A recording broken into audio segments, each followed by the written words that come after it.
welcome back to the Friar Side chat. It's a better day. It's a better day.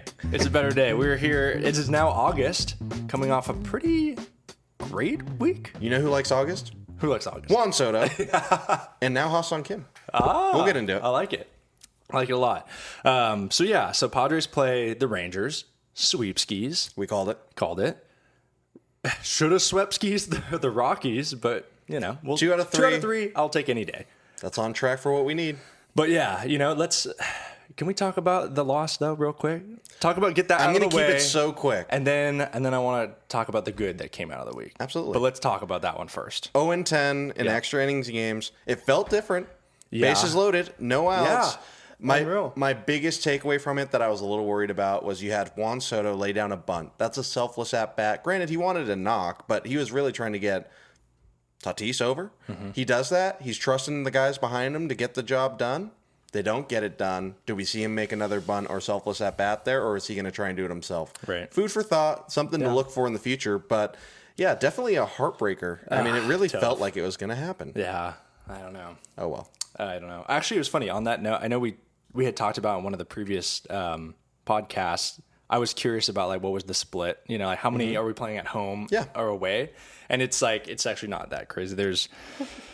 We've lost 6 away and 4 at home. Almost So it 50, doesn't really, 50. so it doesn't even really matter. No. Yeah. I thought it was going to be like, oh, we're losing 9 out of 10. We're away. But no, it's literally, they just can't get it Also, done. double-digit losses without a win. There's no excuse for it. I mean, it's just, you got to win them. And after the Trent Grisham last 2 outs. bomb, dude, I think, right? That was I cool. texted you. I was like, playoff Grisham? Yes. Question mark? It was really cool. He does have a clutch gene in him, which is nice to have. And yeah, what a letdown. Yeah. All right, But enough anyways, of that. yeah, enough of that Gone. one.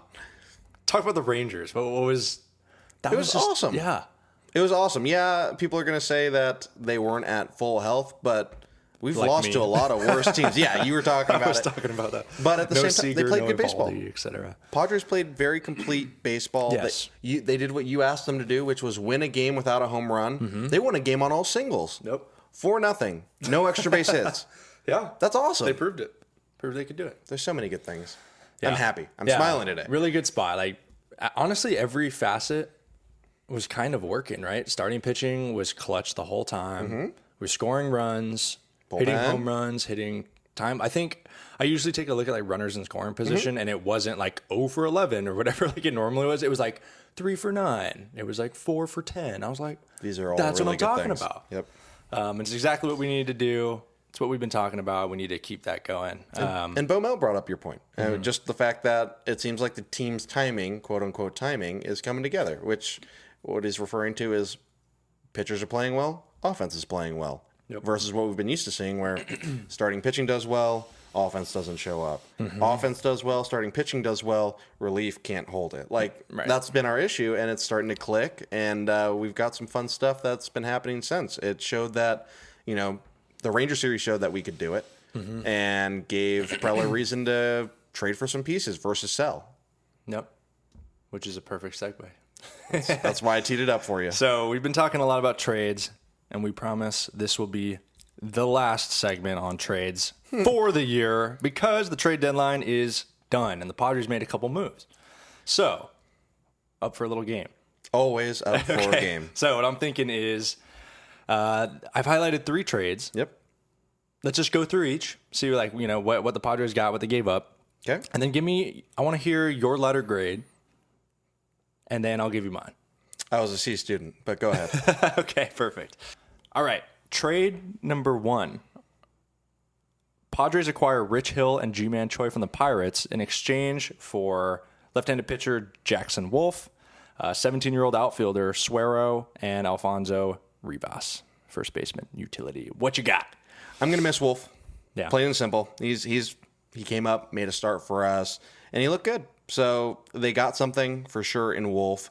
But I'm really excited to see G-Man Choi get over here, another fellow South Korean, to hang out with Ha-Seong Kim and make friends with his translator, who is like an all-time great guy. After every win, he dances in the circle, and he's the guy who takes the little home run photos too. I know. Yeah. I mean, he's a part of the team. He's just as much a part of the team as anybody else. It's the really fattest fun. Ring if they. Yeah, for real.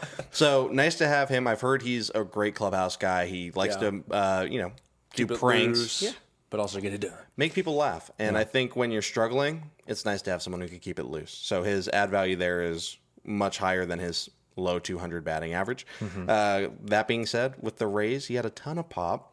And I think that's still in there. So I don't think his numbers are indicative of who he is as a player and what he can do on the field. But additionally, you're getting a great, great clubhouse guy. A+ rating for me for Choi. And then with Rich Hill, keep it really short and sweet on this one. C+. He seems like he doesn't really want to leave Pittsburgh. He's been a mentor to a lot of the young guys on their staff. Yeah, he wanted to kind of see that through. But he's a professional. He'll come over here, he'll do his job, and he's versatile. He can be the long pen guy if someone poops the bed. He could help us fill out the back end of the rotation when we need a start. And he's been around the block. Nothing's going to surprise Rich Hill, and having that kind of guy in your clubhouse is also helpful to kind of keep the ship steady. He's a wealth of knowledge, but at the end of the day, it's kind of just C+. Overall, I put that at a B+ for the whole trade. I'll miss Wolf. Trade as a whole. Yep. That's a good. That's fair. All those points are fair. I have a lot of the same thoughts as you, but I ranked it as a C+ overall. My biggest takeaway, same thing. Yeah, I'm gonna miss seeing Wolf because he was, it was exciting. I think he had good makeup. He looked good against Detroit. Got the 4,000th win, right? I think so. For the Padres. Yeah, but it's not like the end of the world. It would have been nice to keep him, but it is what it is. The biggest takeaway for me from the trade is it fulfills the needs of the team, right? Like, what did we need? We needed a left-handed bat. We needed starting pitching depth. So those were accomplished. I like G-Man Choi. His career numbers are solid. He's had success in the playoffs with the Rays. And like you said, seems like a good clubhouse guy, the whole thing. So I like G-Man Choi. I would be lying if I said I'm not getting I am getting a kind of like Matt Carpenter 2.0 vibe a little bit. I don't know. Hopefully not. They're different players, but hey, you never know. But I do like it. Overall, I like that acquisition. Not high on the Hill pickup. Worth noting, they're also rental pieces. They're rentals. That's true. That's true. So luckily, you're not locked in. I don't know. I just don't see him being like a high leverage guy. He's going to eat innings, which is what you needed. But I just don't. I don't know. I don't see him shoving it. Put this on the record. If Choi has a good year, with us, he will be re-signed. Especially with the South Korea game coming up next year. Oh, yeah. Hey, that's actually that's a really good call. Padres might want to capture that demographic. I mean, they already kind of do with Ha-Seong Kim. He's like a hero over there, and we've got a lot of people that come. Of them. Two you might want to cut great that. Korean players. No, I mean, it's cool, though. I mean, it would be really cool for them to go and play in South Korea together. And, having a good clubhouse guy is not always easy to find. So if he has a good year producing, wouldn't be shocked if they re-signed him. Yeah. But put that down here. I put that down. Okay. He's getting re-signed as a Padre. I like that. That's a really good take. Overall, fulfills the need. Don't know if it was necessarily the best players to fill the need, my perspective. So overall, C+. But we'll move on now. So next one is Scott Barlow. So we got Scott Barlow from the Kansas City Royals, and he's a relief pitcher. We gave up two minor league guys, a relief pitcher and a starting pitcher, Rios and Williams. Yeah, not only that, he's with us for another year. So he'll be in the 2024 run. That's a plus. Didn't know that. But I like him. I think he has good stuff. I've marked him down as an A-. A- for me. I think it addresses the needs. We talked about it. Bolster. We bolstered our pen. Yep. We didn't go out and get anything crazy big. We didn't give up anything too crazy. Hopefully, we'll see in time. Watch one of these prospects come up, and we'll cut back to this. Just kidding. Yep. But yeah, no, we needed a bullpen arm. He came out in his first appearance and struck out the side. No. He pitched 1 2/3, struck out 3. Struck out 3, but looked good. He looked great. Was painting, slider away. Painting sliders away. Love to see it. That's awesome. I'll keep it short and sweet there. I like that trade a lot. reflected by the mark of an A-, and excited to see what he does. Oh, fun fact about him. Yeah. Walks into the clubhouse, first time meeting everybody. He traveled at like 2, 3 a.m., gets into the clubhouse wearing Bass flip-flops. Like literally a fish on his feet. And he was just going up to everybody, just being like, "Hi, I'm Scott Barlow. I'm weird." I think I heard too, he was like walking on the bus, just like, "Hey, I'm Scott." Yeah. It's like, just seems like a good guy right off the bat. Hey, Not afraid to be himself. Love Exactly. it. Love to see it. super I'll for have it. to find a picture of those Bass slippers. It's out there. They're cool. I'll put them on the visual. But yeah, I totally agree. I gave this one an A. Nice. I like Scott Barlow. I drafted him on my fantasy team to start the year. Is he still there? No, Yeah. he's not. He hasn't had the greatest year, but he has a good track record. He's got really good stuff. I think he's one of those guys who, can really pitch well. Just like you said, numbers don't always reflect how good someone is. I think he's a good example because, if you look at purely the numbers, you're like, average pitcher. But he's got some good stuff. Like just Also watching on the him Royals, and the dude. presence and the roles. He has experience closing games too, which I thought that's another huge aspect, right? High leverage. I love it because we we continue to use Hader every single day, you know what I mean, and put him in, and he'll warm up when Luis Garcia comes in With a 7-run lead. You know what I mean? It's just like in games like that, even if it is 7-1, maybe you put in Barlow instead of, they might be a good option to close out a game like that. Yeah. I just think he fills a lot of bullpen roles. I think he's a good guy. Obviously seems like a good clubhouse guy. And what you gave back were just, two minor league guys. I don't even think they were considered like top prospects. I don't know. I didn't number 15. I didn't look into them. Okay. Number 15. But yeah, so, I liked it. A for me. Cool. I'm all in. Next one. Okay, last one we got here is Padres acquire Garrett Cooper, the first baseman, Yes. and a left-handed pitching prospect, Sean Reynolds, in exchange for Ryan Weathers. Two things here. It's an A rating for Ryan Weathers. He's going to get to go to an organization. Where did we get him from? It was Miami. Miami has great pitching development. They got such good young pitchers. And, it's crazy. And it just wasn't working for him here. I like Ryan Weathers. I think he's going to be good. I mean, he's solid. Like, all the stuff is there. A change of scenery is going to be great. I mean, as He's a still player, young. You think he's only 23 still? he's really young. Yeah. He's going to be good. We might look back and go, "Oh my God, can you believe we gave up Ryan Weathers?" But I don't think it was happening here. That's my gut feeling. Yeah. And I'm excited for him. So I hope he does great. It's not in our division. Go be great on the East Coast with the Marlins. I'll root for him. So A+ for him going over there. Hopefully he figures it out. Garrett Cooper. Yeah. I wanted to put him at an A. He's a B. But his, reaction to being traded to us was as good as it could be. He's the longest tenured Miami Marlin. I didn't know that. He'd been there for 6 years. He's very Will Myers-esque in that regard, where he's really seen them change coaching staffs, seen young people come up and have some success, have some backsteps. So he's kind of been through that ringer, and his family is only like an hour and a half away. So I think that's a really cool piece for him. Nice. But yeah, I'm excited to have him. He seems like he's just a really good dude, and he's going to give us some more depth in a way that we haven't had it. That's been a real issue for the Padres, is not having bench pieces. Yep. And I think he'll address that well. I don't think he's going to be a superstar by any means, but he's a former All-Star. Yeah. Yeah, I saw that when I was looking up his past. I was like, oh. Yeah. I feel like, he's been like kind of one of those sleeper guys who just silently gets the job done on a team that behind the hasn't been scene. good, Right. So, exactly. Yeah, I gave him a B, a solid B. I'm happy about it. I'm not over the moon, but I think it's a good move. Nice. Cool. B+. I gave it a B+ overall. A lot of the I same. could be swayed to a B+. Yeah, a lot of the same things that you brought up, same thing. Ryan Weathers, I think the potential's still there. It just wasn't working out, like you said. So not, I wish him the best. But yeah, I think you're right. Same thing. Like I put more value on this trade a little bit too, just because of same thing. What does the trade accomplish? Yep.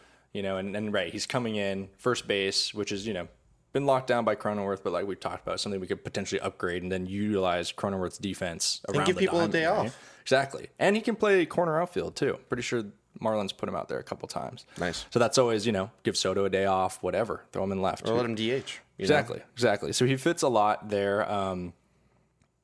Yeah, so I think that's good. And one last point I was going to say, which I thought was really interesting, right? Because last thing on the trades, when Ha-Seong Kim went down with the shoulder. Yep. You know, you and I were like, like Batten He's been our is going catalyst. to be our guy too. You know, like nothing against Batten, but is he, you know, your playoff caliber infielder? No, but he did go 3 for 3. I'm giving him a shout out. I think he went 3 He for went 3 3 the for game. 4 3 against for 4. the Rockies. He had a good game. That's true. But anyways, it was just like playoff stretch. I don't know. And then I thought about it, right? Because when I saw that the Padres got 2 first basemen, I was like, 2 first basemen? Like, why? But then it hit me, and I was like, duh. Oh, you can utilize Jake Cronenworth as your utility infielder because he plays every infield position. And well. So it's great. So it's like, right, flip the, like you said, Preller kind of took a different approach, and he was like, we don't need to acquire another infielder, utility infielder. We already have one of the best utility infielders in the game in Cronenworth. Yep. Let's just fill first base. Yep. And then he can do the rest. So I liked that. You know, it kind of like flipped a switch when I saw like, oh, we got Cooper too. And I was like, ding, ding, ding, ding. This is going to be crazy. Makes It's sense. overall trade deadline grade. I give it a solid A. I know there's only 2 A marks on this whole thing, but like it really did address without giving up the world because, I mean, we're not in a position where you go all in or nothing. I mean, it's still not a guarantee we're in the playoffs. I really am bought in that we are going to make the playoffs. Yeah. But it was a very respectable approach to our needs and not giving up the farm. Yep. And additionally, talking about giving up some prospects, we gave away 10 and 15 ranked prospects in our organization and a couple more. It was nice to see that we got an additional left-handed pitcher. Yeah. And fun fact, his first outing, he struck out the side at El Paso. That's Reynolds. That is Sean Reynolds, and the dude is huge. Yeah, I saw that. That was the first thing I saw. He was dude. like 6'8", like 250 or something. Left-handed arm? Jeez. Like, sure. I mean, I like seeing a prospect yeah. come along in this. I mean, it makes not? it's fun. Makes it make even more sense. A grade for the Padres. Yeah, I give it a B+ overall. Fair enough. Like it. Cool. And that is it. No more trade talk. We don't need to talk trades anymore. Let's talk about the next couple series because it's a fun one. I'm so stoked, dude. The Dodgers. The Dodgers. those dippy Doyers. Sweep? We called it last time. 4 games against the Dodgers is going to be tough, but we're at home. Is it 4? It's 4. That's a Friday through Monday. big ask. Can I retract a statement? How about you win the series? I think we can win the series, absolutely. I mean, the way that it's lining up, they don't have their horses going. We do have our horses going. We do have momentum, and they're playing good too. I mean, We're going it's to the see Dodgers. Rich Hill's first start, presumably. Is that true? I think so. I think they said game 3, I believe. Isn't that going to be against Lynn? It might be. Oh, boy. I don't know. But Well, I think that's going to be that's the what I one heard. that I'm most concerned about. But we're facing Bobby Miller, who's their top pitching prospect. He's solid, but we can get him. And then you got Sheehan. Yeah, I don't know. I don't know about the Dodgers, but it looks like Padres are going Darvish, Snell, probably Hill, TBD, and then Lugo for game 4. So Nice. I mean, I like it. It'll be fun. It's going to be a really fun series. I mean, you got new faces in the clubhouse and a team that's starting to click a little bit. Have the Dodgers been to Petco since the whole Kershaw meme thing? I don't think so. I don't think so either, right? It was like a couple series in LA, but now they're back. Do you think they have the audacity to No, play they it will again? not do that again. Even the Padre players were like, yeah, that wasn't it. They've kind of Talk kicked about our just ass. firing up a Dodger team. I don't think they cared. I think they just are like, wow, nice, I think whatever. even if you play it off like you don't care, you care a little bit. In the back of your head, you're probably like, okay. You know, I think it's just like that. It's like, okay. It's gonna be like that, huh? Like, I'll see you tomorrow kind of Yeah. thing, you know? That's fair. I think that's Which is fun, but, you know, just thought it was interesting. I'd like for us to win that series, but we'll see how it goes. I mean, I don't have a whole lot on it.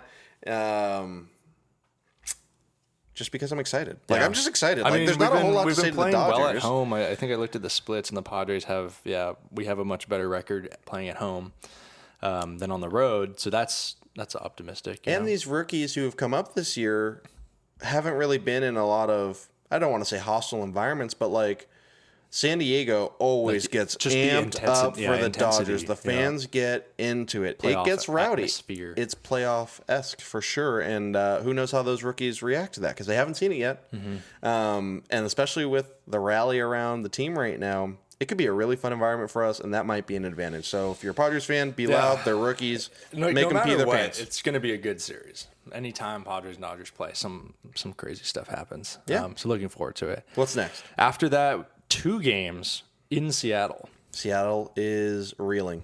I mean, Yeah, they're like surprisingly a seller, I believe. sad to see because they were a young team. Really, really weird. Seemingly figuring it out. They went through some slumpage, but yeah, they're not happy about it. I mean, it's really been like interesting. publicly put out that the players are not happy about the direction that they went at the trade deadline, getting rid of their closer. Yeah, I saw that. I was very surprised. So hopefully we take advantage of that. So that's two series where we have advantages. Yeah, like it. Cool. So yeah, that's a nice look ahead. And What's after that, real quick? What's after that? What's after Seattle? Let me see. I think we're off on Thursday again. And then I want to say there was like Diamondbacks I know are coming up. That's really fun because we're in the wild card hunt with them. And that could be another opportunity to gain some ground. Let's see. What are we, 4 games back? Wild card? Yeah, 4 games in the wild card. That's big. Let's go. It is now August. Let's freaking go. So yeah, 4 against the Dodgers, 2 up in Seattle, day off on Thursday. And then at Arizona for 3. Ooh, home against Baltimore. That's going to be a fun series. We've got a lot of fun baseball coming up, Arizona dude. again. Yep. Cool. So we'll cover that more in depth, I'm sure, next episode. But Absolutely. definitely a really fun time for the Padres to be heating up. Yes. Really fun stretch of the schedule. I'm bought in. I'm so bought in. I'm a firm believer that it's going to be a good ride for us. I mean, dude, they've lost 10 games in extra innings. If they can get that better, we're going to be fine. Yeah. We're going to be fine. Yep.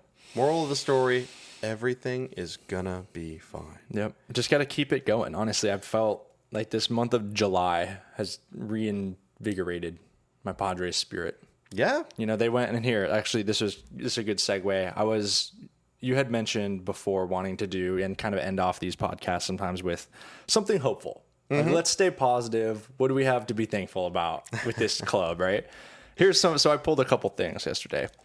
Padres went 15-10 in July, which I think was like the best record in the NL. Yeah. Yeah. So that's 600 baseball, like we talked about, on to par. get to our magic number. So they're on pace. If we can keep that up through August and September, we got a legitimate shot at a playoff berth. Wild card, granted, but legitimate. No, that's fine. Wild card is in. Get in. That's all that matters. And on top of that, so many teams that were playing in this last 2-month stretch are people also contending for the wild card. So you almost make up double ground in those series, which is fantastic. And then, as we talked about on previous podcasts, that last stretch, the last 2 weeks, are against teams that are out of contention. Mm-hmm. You got the Rockies. I think you got. We were playing the Athletics pretty late. The in Athletics. The So a lot is lining up. It could be really fun. Yeah. I'm excited. Yeah, it's definitely it's going to come down to it. I just know it is. But, but it's going to be exciting because there's so many teams in the hunt. And then the other, you'll like this one. I like everything you say. Thank you. So last week we ended right with our little Ha-Sung Kim chant. Then I came across a number that like blew my socks off a little bit. You don't wear socks. You're in San Diego and wear flip-flops. That's true. That's fair. Okay, fine. Blew my slip off. So I'm going to explain WAR really quickly to any fans who don't know what it is. Super quick. Go. Super quick. In a nutshell, it's a player's total contribution to the team. How many more wins does the player generate for the team versus the average replacement player, which is just someone who's league average. Yep. So that's it in a nutshell. It's a accumulation of offense and defense for position players, right? So it's just on the field, how much are they contributing to their team? Right now, the current league's leaders in WAR. Number 1, Shohei Ohtani. Duh. Who's that? Who is that? Have you heard of him? 749. Number 2, Ronald Acuna Jr. tied with Ha-Sung Kim. Shut up. 5.3 WAR. Those two are tied for number 2. Ha-Sung Kim. All right. Let's go. Follow-up question. Who would you rather have? Ha-Sung Kim or Acuna? Acuna, granted. But, I'm just messing around. That's amazing. Dude, that is amazing. That really is, like, amazing. That just is, I think that just, like, to me demonstrated how amazing of a year he's having. Yeah, It's he's crazy. been on a heater that's not even a heater anymore. It just seems like the player he's becoming, right? Offensively, we're like, oh wow, look, he's on a streak, and now it's like, oh, did he figure something out? Yeah, getting it done. And now on the it's like, bases, wow, we can't lose him. You know, so good for Ha-Seong Kim. Everyone loves him. He's a fan favorite. He's always been a fan favorite. He's always been a clubhouse favorite. Yep. And to be honest, if you asked me this time last year, like, do we extend Ha-Seong Kim? I'm like, I'm okay. Maybe. No, as like a utility piece. Yes, at a one utility point, you're piece. like, maybe, but if now he's at the right price. But he's becoming But kind now of a it's like- cornerstone of the lineup. Yeah. He's the leadoff hitter for us now, and a good one. Yep. Well, and just like, you know, Stealing bases. you go to any home game and the entire stadium is chanting, "Oh, Song Song Kim." Kim. And he is quoted Away. saying, "I love how they chant my name." They do that on the away games. You'll hear it on the broadcast. People are chanting Ha-Seong Kim there. It's crazy. Are we gonna get a G man Choi chant going soon? That'd be hilarious and awesome. I hope that happens. I hope so too. And then if you just go down the list too, Juan Soto's 12th on WAR, Tatis is 19th, and Snell is 25th, and this is in the league. Tatis is 19th, and he didn't even play the full year. He's So so we've good. got 4 guys in the top 25 in the league. That's just reinforcing the point. It's like, we got the talent to get it done. 1,000%. Let's get it done. It feels like Manny should be higher too. But regardless, though, you've got Juan Soto going crazy. Manny Machado is playing solid. Bogarts is not being a dead weight. He's picking it back up. Kim going off, being crazy. Tatis, even though his numbers haven't been great lately, that dude is scoring a baseball. So if you're not watching the games and you just see the stat line. And he's like, I think like defensively, you know, those crazy metrics like runs saved and average outs above or whatever. He's number 2, I think, in the league behind Dalton Varsho. So he's like the second best outfielder in the whole game. And it's his first time ever stepping in the outfield. Yeah. It's insane. He's amazing. So, like, don't read into the stats. He's hitting so well. He's barreling up balls going the other way. Yep. It's going to come around for Tatis, and it'll be fun when it does. Jake Cronenworth can still stand to take it up a little bit. He's been hitting better. He has been He's hitting had better. some like 3 for 4 games. Some extra base triples. hits. Yeah. I mean, and then you got Clutch Trent, and, you know, things are just looking up. You know, one more shout out. Yeah. Nick Martinez. Dude's I an love Nick absolute Martinez. Dog. I liked loved him forever. before, and then just this whole situation where Musgrove had to, get scratched. Of course, Nick Martinez is getting the ball. You know what I mean? He's unbelievable, Like, man. guarantee you that conversation is like, like Joe's not ready to go, and then they're like, hey Nick, and he's just like, yeah. Yeah, he's Fired an up. ultimate team guy, and I love it. resonate with that. I've always been super stoked about Nick Martinez. If there's probably a favorite player for me that's not a superstar, it's so easily Nick Martinez. The way that he cares about other people's success is just amazing. Well, did you see him? I think he got Profar out on like, Oh my God, and they were just yeah. like, yakking it up? Yeah, over at first base. Like, you could just tell that was like a genuine like friendship going on there. I think Profar misses the Padres. It seemed like every time there was a in-between play, he was laughing it up with the guys. I know. To think he left to go to the Rockies for $500,000 is a joke. I would have been down to get Profar back at, too. at a reasonable price. He was asking for 500,000 $2 million. more. Yeah. We could have, but I mean that was at the end of the line. He really exhausted all of his opportunities. Nothing came that made sense, and he just had to play. So he went to the Rockies for $500,000 more after taxes. That's like nothing. Yeah, it's too bad. Who knows? Maybe 2024. Profar's back in the house. Yeah, you never know. Who knows? But anyways, I think that does it for this week. Great week. Let's keep it going, and we will see you all